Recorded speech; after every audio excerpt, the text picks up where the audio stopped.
Hi, I'm Sam Thurgood and welcome to my 2-minute parsha. In this week's Sidra of Vayishlach, Yaakov, our father, comes to the land of Israel and he builds two structures, a home for himself and sheds, Sukkot, for his animals. Therefore, the Torah tells us he named the place Sukkot. He named it after the sheds. And the Ishbitzer Rebbe, Rabbi Mordechai Yosef Lana, asks, which was more important to Yaakov? The home that he built for himself, for his wives, for his children, for his family, or the sheds that he placed for his animals? Surely it was the homes. After all, they were more permanent structures. And so the place should have been called some formulation of home, rather than shed, shelter, Sukkot.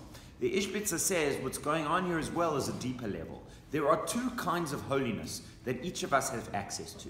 The one is inherited holiness, the kind of holiness that comes to us from our forefathers and from those before us. The other kind is generated holiness, the holiness that we create through our actions. Inherited holiness, he says, is like a house. It's solid, it's permanent, it's there, and you often don't even realize it because it shields you from the environment to such an extent that you become unaware of what the environment would be like outside of this house. The other kind of holiness, which is generated holiness, is like a sukkah, is like a shed, like a shack. It's a holiness that still lets the elements in.